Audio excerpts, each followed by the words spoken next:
$5.1 billion.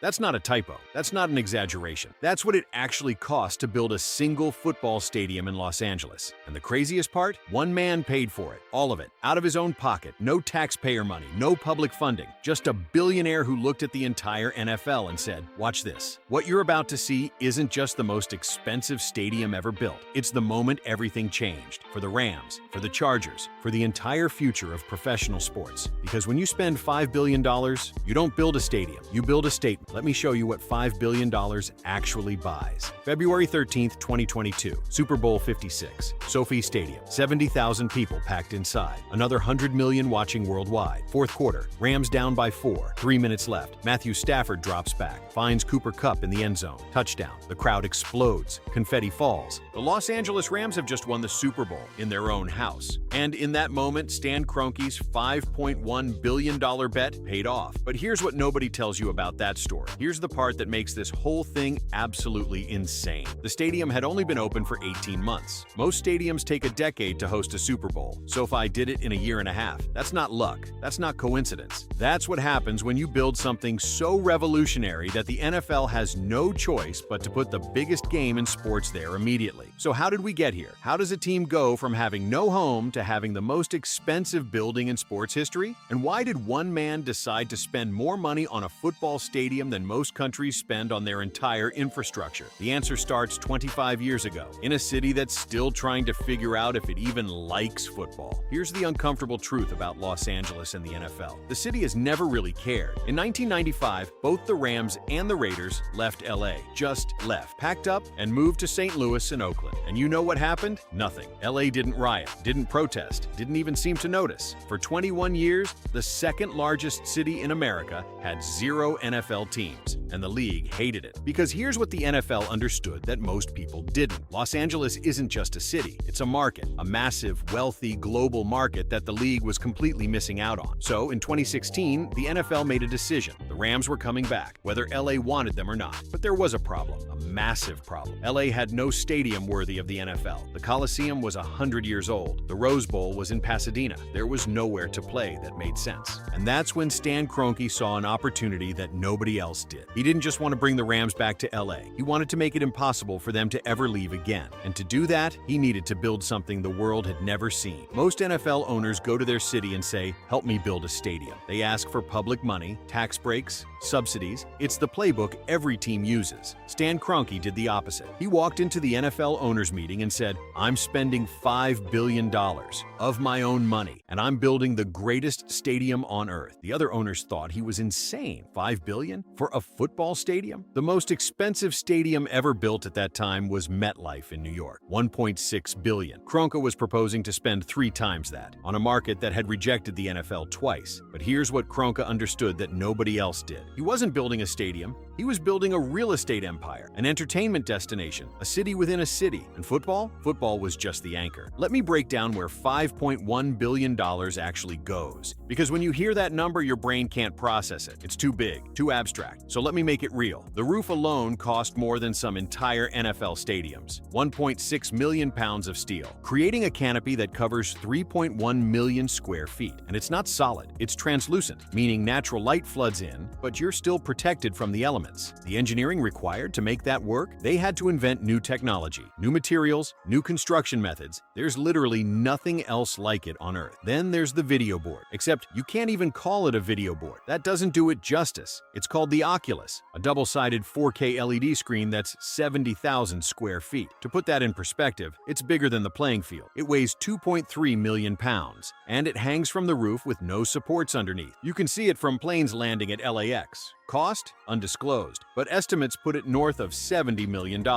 Just for the screen. But wait, it gets more insane. The stadium isn't just about football, it's designed to transform. Concert mode? They can reconfigure the entire bowl in 48 hours. Soccer match? Different layout, different seating, different field. They've hosted the Super Bowl, the College Football National Championship, WrestleMania, the World Cup, and Taylor Swift, all in the same building. That level of flexibility cost billions in engineering alone. And we haven't even talked about the suites yet. 260 luxury suites, each one designed by a different firm. No two are alike. Cost per year? Between $200,000 and $800,000. And get this, there's a waiting list. The cheapest suite costs more than most people's houses per year, and they're sold out for the next decade. But here's where it gets really wild. Kroenke didn't just build a stadium, he built an entire district around it. The complex includes a 6,000-seat performance venue, a 2-acre plaza, office space, retail, restaurants, a hotel. He's even building a luxury residential tower next door. Because the play isn't just football. The play is creating a destination that generates revenue 365 days a year. And it's working. The stadium hosted over 200 events in its first 2 years. Concerts, boxing matches, corporate events, weddings. It's not a stadium, it's a money printing machine. Now here's the part that nobody saw coming. When the Rams moved back to LA in 2016, they were alone, just the Rams. But Stan Kroenke made a genius move. He invited the Chargers to move in too. The Chargers had been trying to get a new stadium in San Diego for 15 years. The city kept saying no, so Kroenke offered them a deal. Move to LA, share SoFi Stadium, split the costs and the revenue. The Chargers said yes, and suddenly, SoFi became the home of 2 NFL franchises, which means twice as many home games, twice as much revenue, twice as much content. But here's the controversial part that nobody talks about. LA doesn't really care about the Chargers. Games are half empty when they play. The crowd is often majority opposing fans. But Kroenke doesn't care because he's not making money from ticket sales alone. He's making money from suites, from naming rights, from concerts, from everything else. The Chargers are just bonus content. And speaking of naming rights, SoFi paid $300 million for a 20-year naming deal. That's $15 million per year just for the name on the building. But even that's not the full story, because SoFi isn't just a bank. It's a fintech company trying to compete with traditional banks. And having their name on the most famous stadium in America, that's advertising you can't buy. Every time someone sees a Rams game, every time there's a concert, every time a major event happens, SoFi gets mentioned, SoFi gets shown, SoFi becomes part of the cultural conversation. $300 million sounds expensive until you realize the exposure they're getting is worth billions. Now, let's talk about what it's actually like to experience this place, because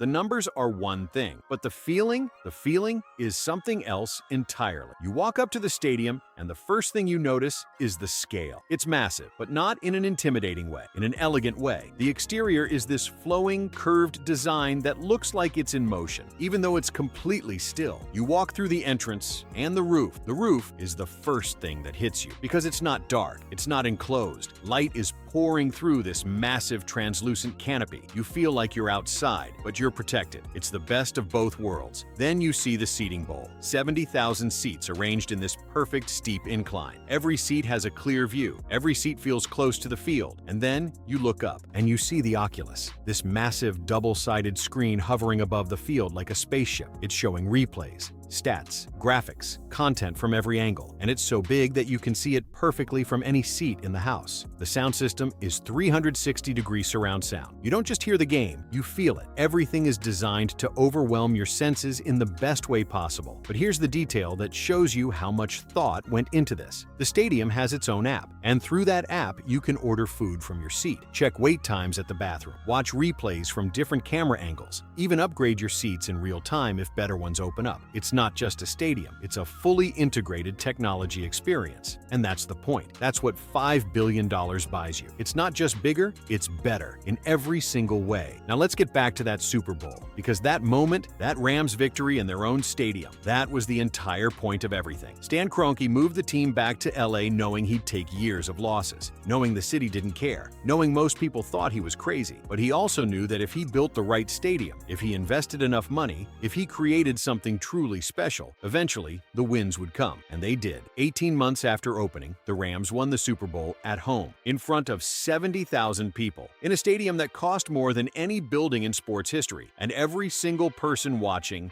every analyst, every fan, every owner understood immediately. This is the new standard. This is what the NFL looks like now. You can't compete with this by building a normal stadium. You can't compete with this by doing what everyone else does. SoFi changed the game forever, and other owners took notice. Suddenly, every team wanted their own version, their own $5 billion masterpiece. The Bills got $1.7 billion approved. Bears are planning $5 billion for a lakefront stadium. The Titans are building $2.1 billion. Everyone is trying to keep up with what Kroenke built. But here's the thing thing nobody wants to say out loud. They can't, because SoFi isn't just about money. It's about vision. It's about being willing to risk everything on a bet that might not pay off for decades. Most owners won't do that. Most owners want public money, want taxpayers to share the risk. Kroenke said, "I'll take the risk, all of it, because I know what this becomes." And he was right. SoFi Stadium is now valued at over $7 billion. That means Kroenke spent $5.1 billion and created $7 billion in value. That's a $2 billion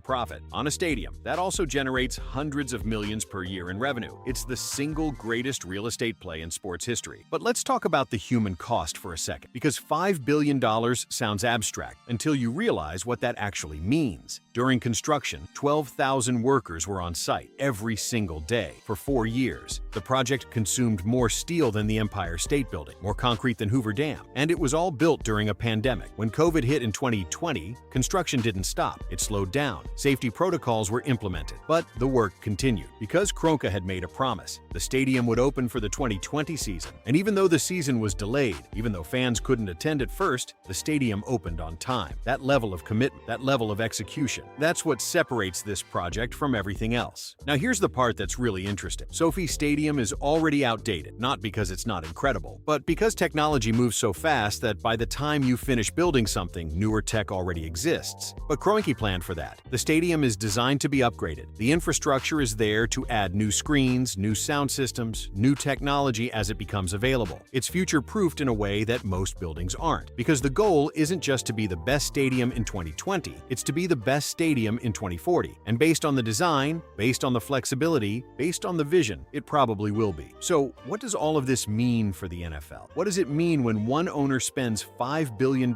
and proves that you can build a stadium that's not just functional, but transformational? It means the old model is dead. The days of teams threatening to leave cities unless taxpayers build them a stadium, that's over. Because now, when a city says, "We're not paying for your stadium," an owner can point to SoFi and say, "Fine, I'll pay for it myself." And the city loses all leverage. It also means that being an NFL owner is no longer just about the team. It's about the real estate, the development, the entertainment empire you can build around the team. The team is the anchor, but the real money is everything else. And SoFi proved that model works. Kroenke isn't making his money back from ticket sales. He's making it from naming rights, from concerts, from corporate events, from the hotel and the retail and the office space. Football is just the reason people show up. But once they're there, that's when the real revenue gets generated. Other owners are watching and learning. The future of the NFL isn't just about winning games. It's about building destinations. And SoFi Stadium showed everyone exactly how to do it. So here's the final question, the one that really matters. Was it worth it? $5.1 billion.